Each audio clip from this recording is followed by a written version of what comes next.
What's up, everybody? It's Captain Comics. We're taking a deep dive through all different comics, but taking a start with Marvel today. Start of Marvel for us is going to be Fantastic Four issue 1. That's not only the beginning of the Fantastic Four, but the beginning of Marvel as we know it.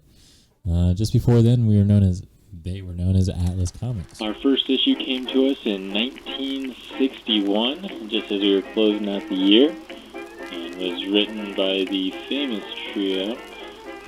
So we had Simek, Ditko, and of course Stan Lee.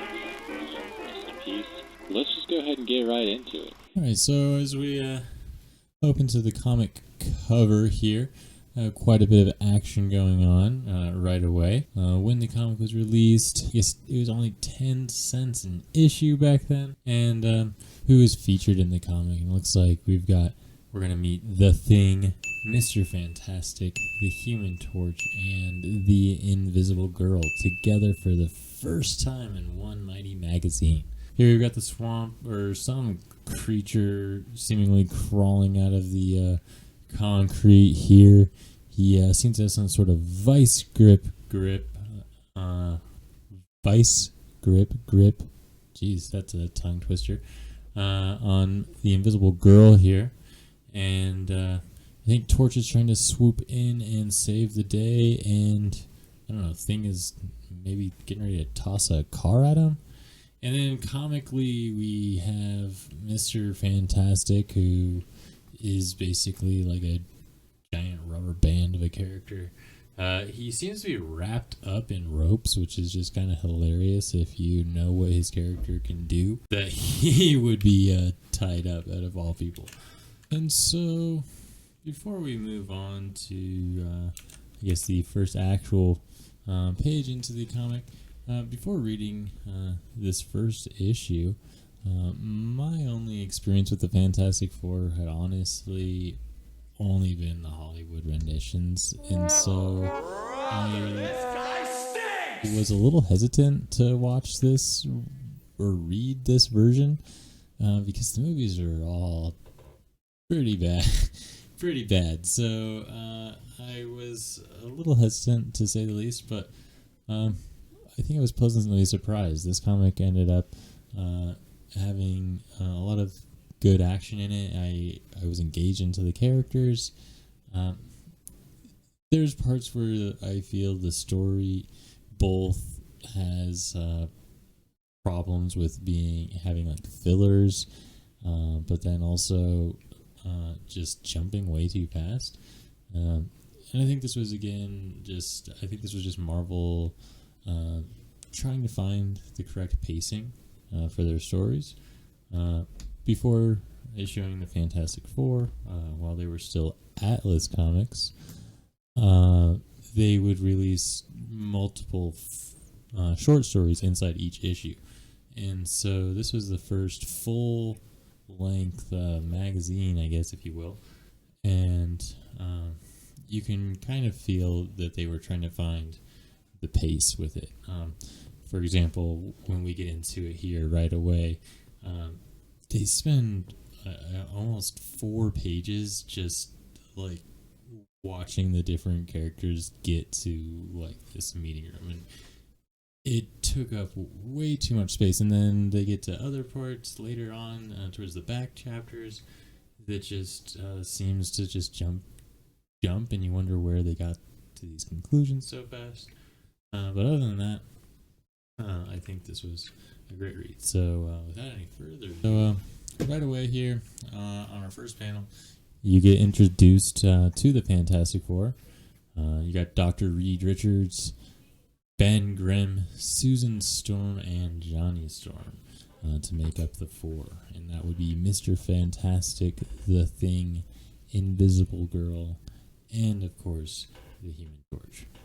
I thought this opening scene was kind of interesting. You have this smoke billowing out of this building that seems to have definitely caught everybody's attention. Just says the Fantastic Four, and big letters with an exclamation point. You find out here towards the end and bottom of the page that this is just a signal to get the Fantastic Four to come to this meeting room. So I guess it basically is like a bat signal, but a Fantastic Four signal. So the funny thing about that, though, is instead of like coming out of a light like the bat signal does, or even the Spider-Man signal, which comes out of a light that he has on his utility belt, this one comes out of a smoke gun, I guess, that Mr. Reed Richards put together here. And kind of corny, but I thought it was interesting. Cool little to have. Although he definitely does not seem eager to be using the tool.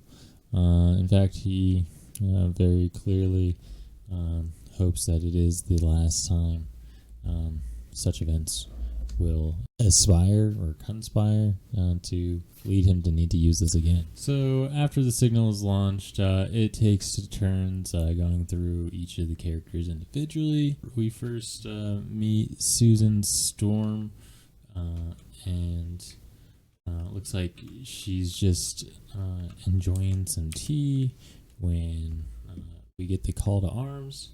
She just instantly just turns invisible and just about faces straight out of the room. Her friend's just sitting there what the hell just happened? Am I crazy? I thought Susan was here, but now I guess I'm drinking tea all alone.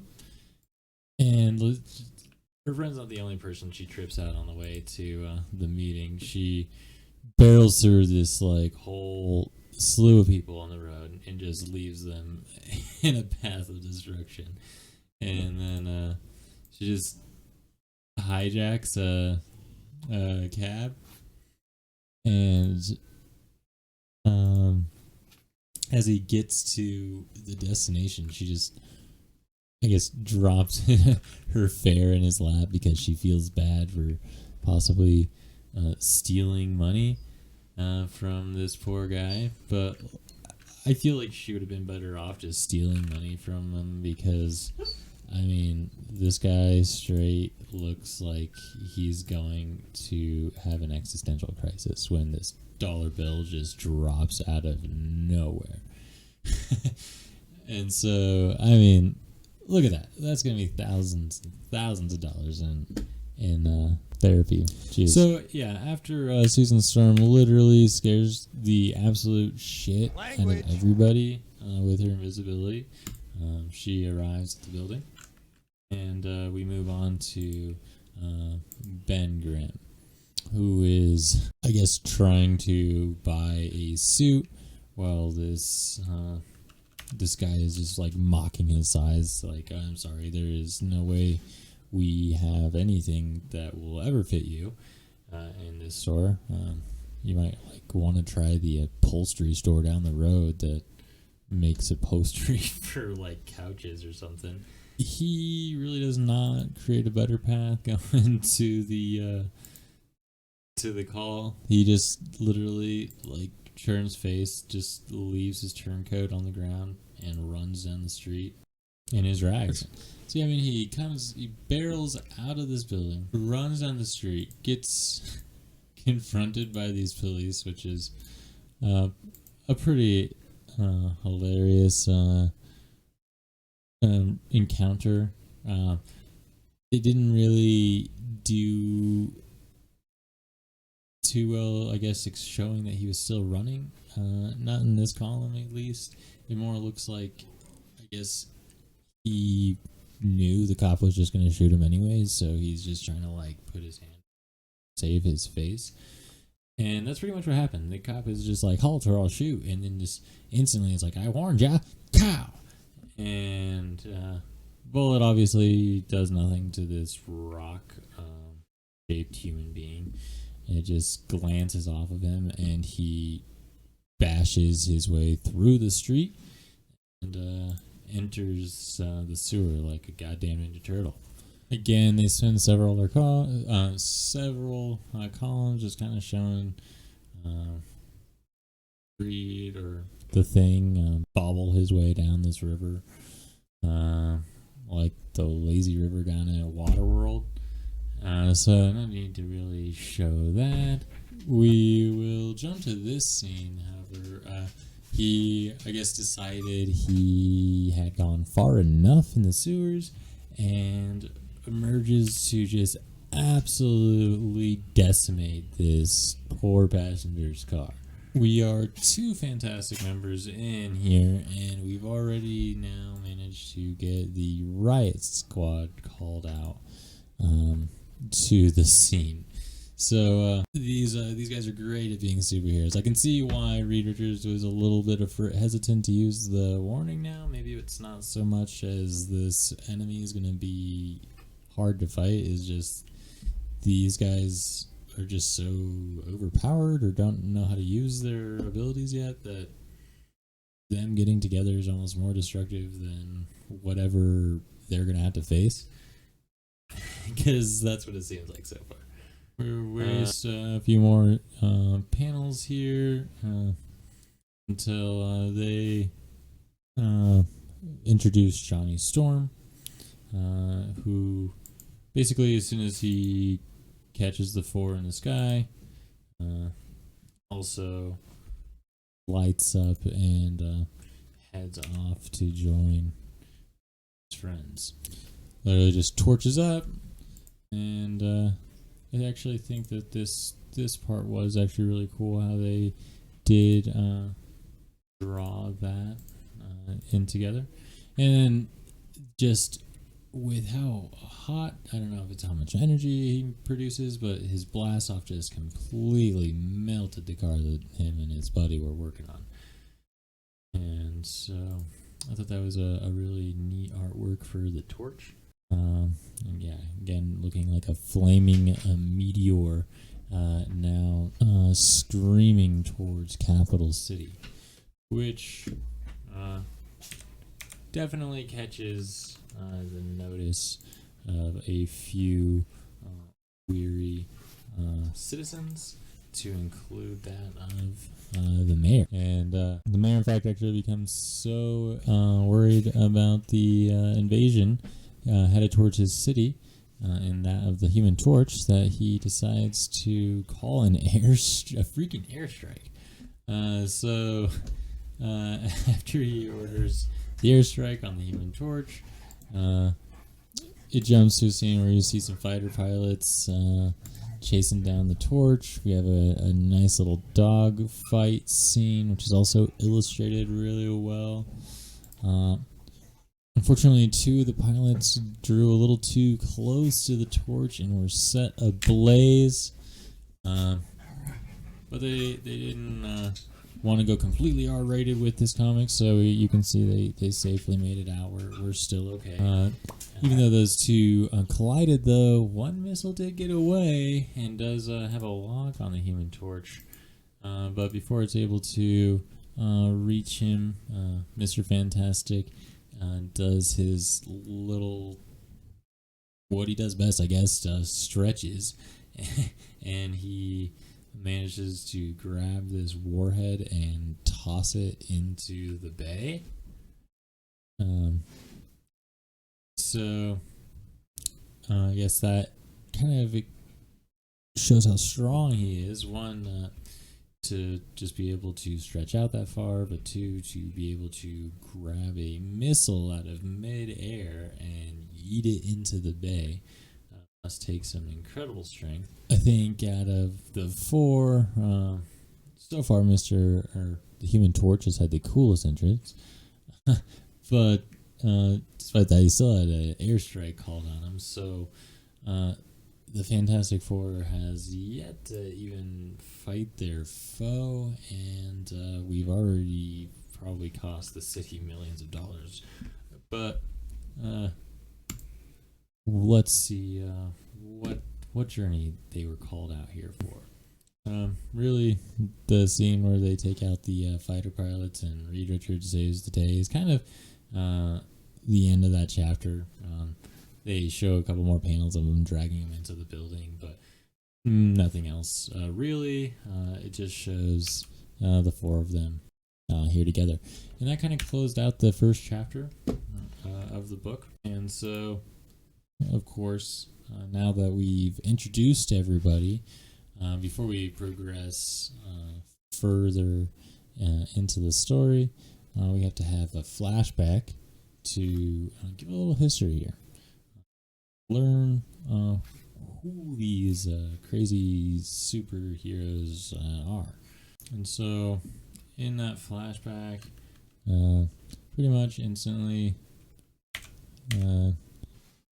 it jumps to this argument between Reed Richards and the other three.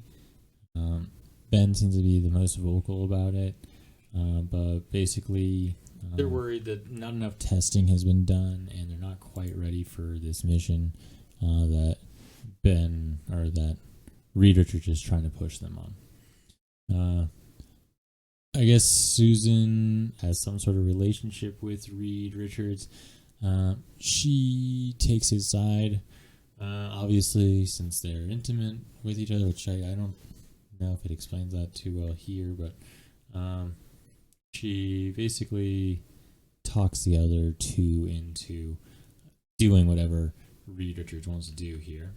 And they, I guess, break into a military base and steal a rocket, which is interesting because in the movies, at least that I saw, I didn't think Reed Richards really had to break into shit. Like, he seemed to be pretty rich. Like, I'm pretty sure it was his ship. Pretty sure it was his whole thing. He's like Tony Stark. He's hella billionaire, playboy rich. So I don't know. Maybe that's not who he really is, and the movies just got that way off base. But here they had to go in and they had to freaking steal a rocket. So here we go. They steal the rocket. They head off into space, and no sooner than they break the atmosphere, are they hit with these cosmic rays. This is another illustration that I thought was really neat. The way they showed the rays passing through both the ship and the passengers aboard, letting you know that whatever this is was able to pierce through them without doing damage. So it's like a UV light or something. But I also kind of liked this one. I didn't know if it was a little bit of foreshadowing, but right after the rays pass through them, you see Johnny, and he's kind of like smoldering. His suit kind of has this steam coming off of it. I don't know if that was a little bit of foreshadowing that he was about to torch up, especially when he's saying here, I feel like I'm burning. But they didn't show him go into flame mode yet. So basically, after the rays hit them, the ship comes down to a crash landing, and the four begin to squabble again. Basically, they're quick to start pointing at Reed Richards because they said they weren't ready for the mission, and now look what has happened. And understandably, they're pretty much all correct. Reed Richards could have had them all killed, and is lucky that they were still breathing, pretty much. Susan, during the course of this argument, starts to feel the effects first. She starts to kind of go in and out of being invisible. Maybe it's just in and back out. They just show it the one time, but I just feel like they kind of meant to show it more of she was kind of flickering in and out of sight because she didn't really have control of it and she was panicking. But We did get some illustrations here of her fading away and going back in. She seems to calm down and go back to a solid state, and then Ben Grimes starts tearing into Mr. Richards again. This time, though, as he seems to be getting more and more heated, he begins to take shape, and he starts to become the Thing.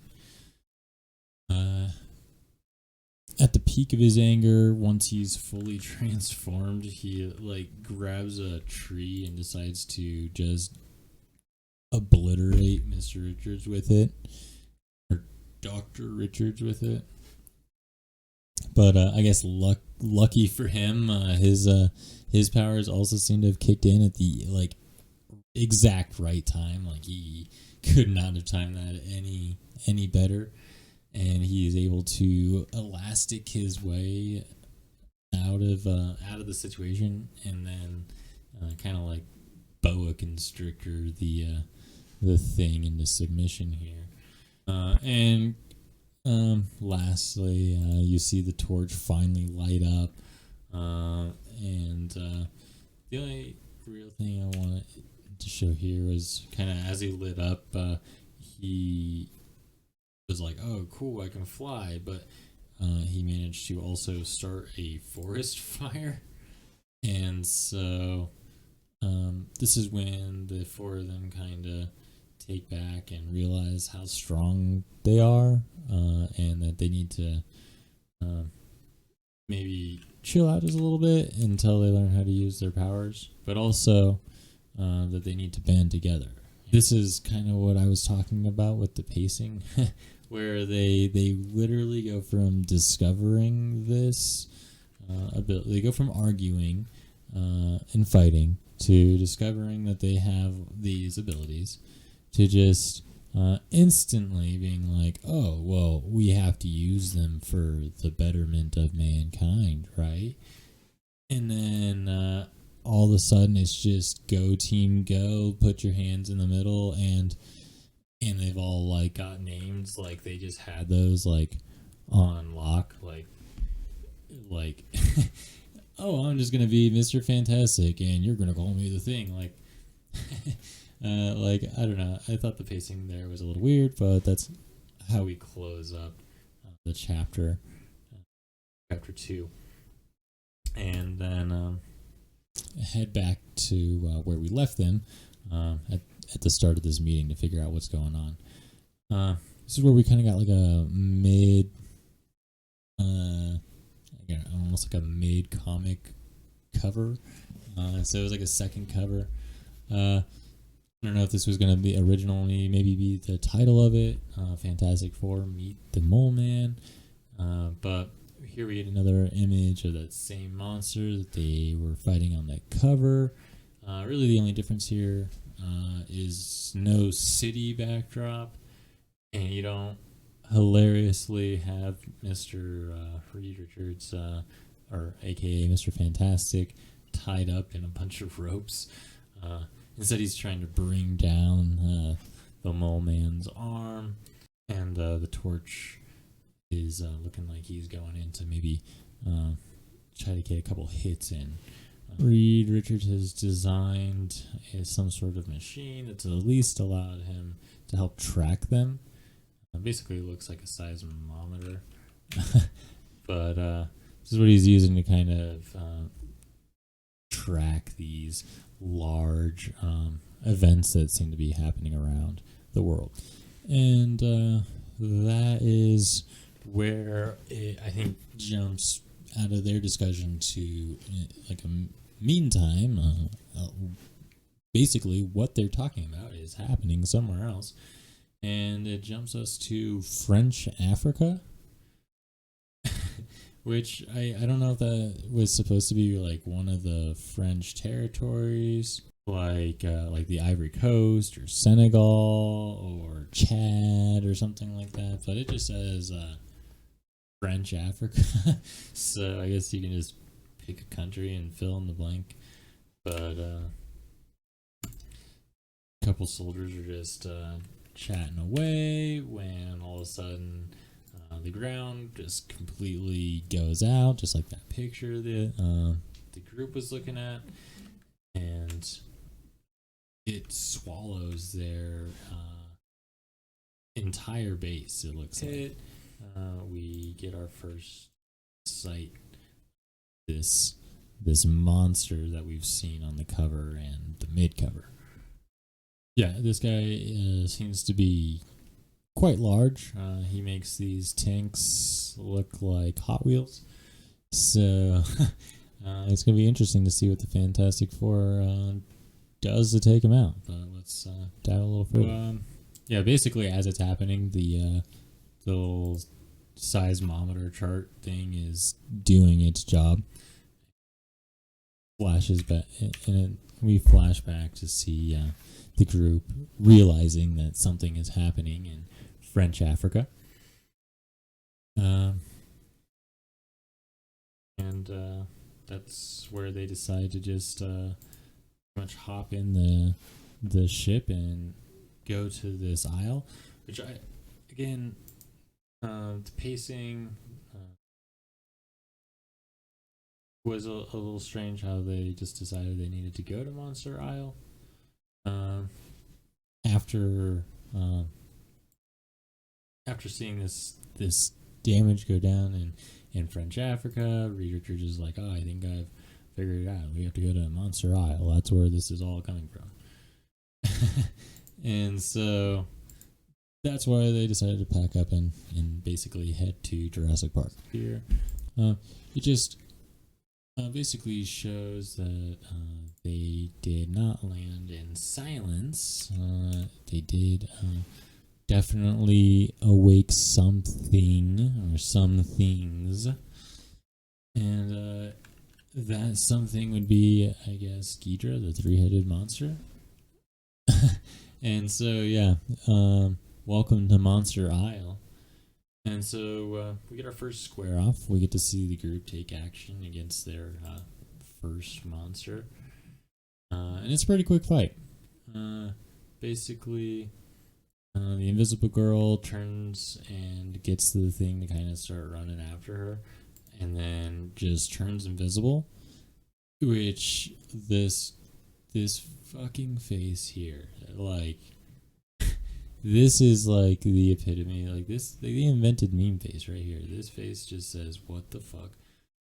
Because, like, yeah, it was just chasing this girl, and all of a sudden she's invisible. He has no idea what the hell just happened. His brain is completely broken.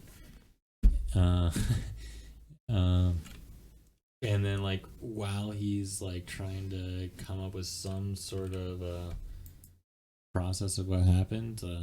Reed Richards turns his arm into a lasso and just yeets that thing off into the bay again.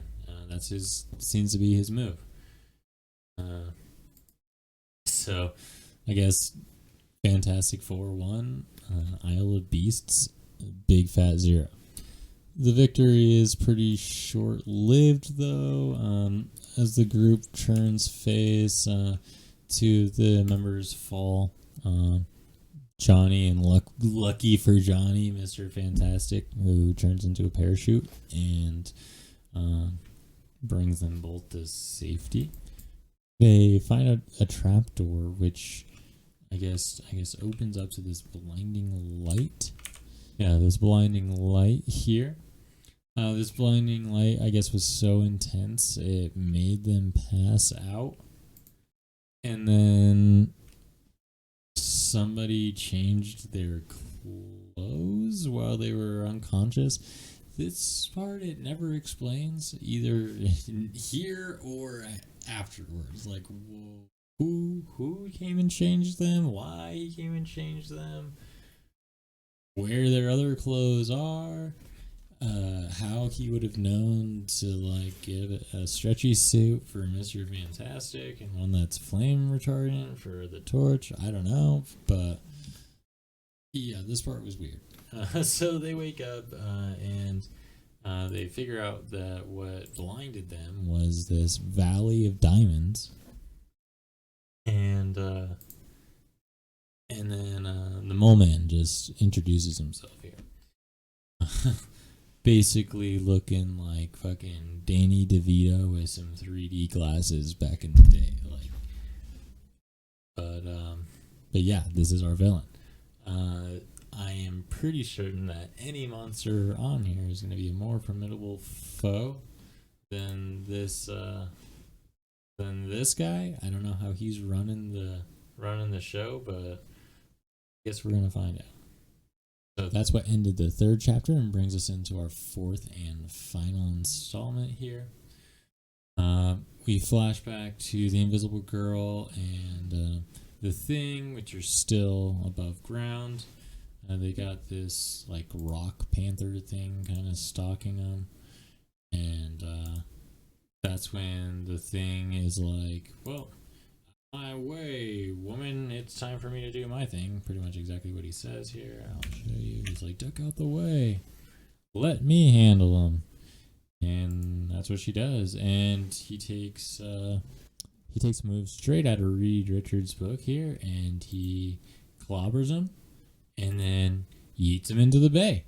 So that's the move here. Just toss him into the ocean, and that's how you clean up a problem. As soon as they throw his ass out into the ocean, they try to find another way down into this cave their friends have fallen into.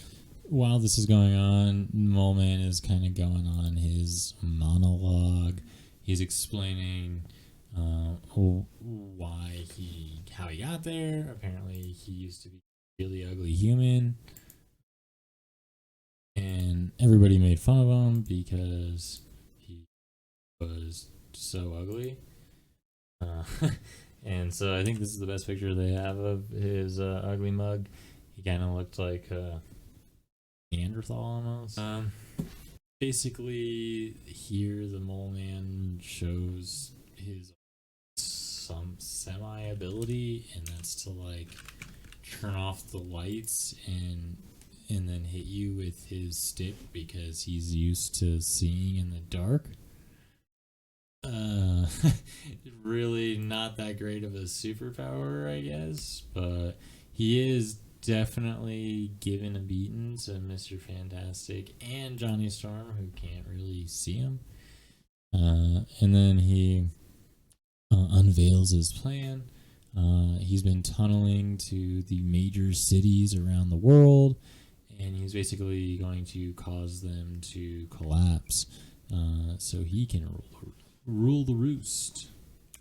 Just of course, as he is finishing unveiling his plan, all of the remaining group arrives. We have Mole Man trying to use his skill with his stick on the Thing, and like, I don't know where you thought this stick was going to do anything to this giant rock creature, but the illustration of it is pretty comical. So I did like the comical side here. It made me chuckle the first time I saw this this panel. And yeah, if you thought Mole Man was basically going to be nothing, no problem for them, you're right. Yeah, Mole Man is nothing for them. The only thing that delayed them was the arrival of this giant monster that swallows cities. And even this fight was pretty quick. Again, I think we kind of had a pacing issue here, because this fight ends in like a page. The torch just lights up and does his thing, and this fight is pretty much instantly over. He swirls around the monster. While he's doing that, Mr.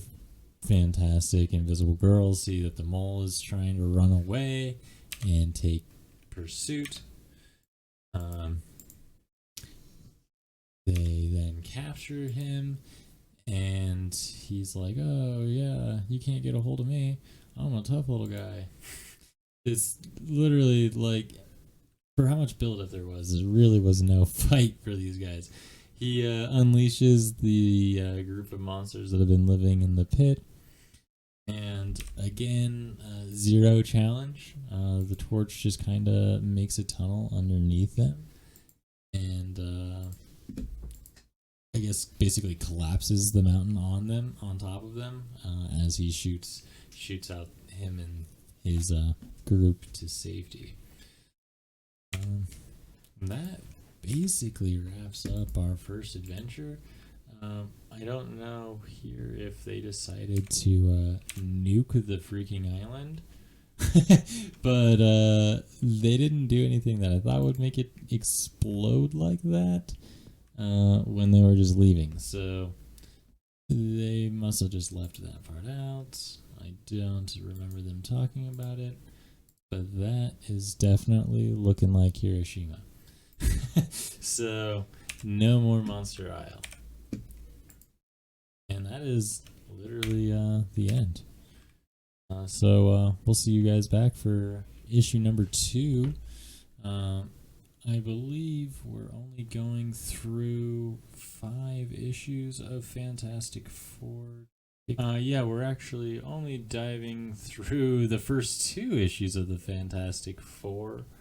And then we're moving on to Tales to Astonish for an issue, and then we'll go back to Fantastic Four.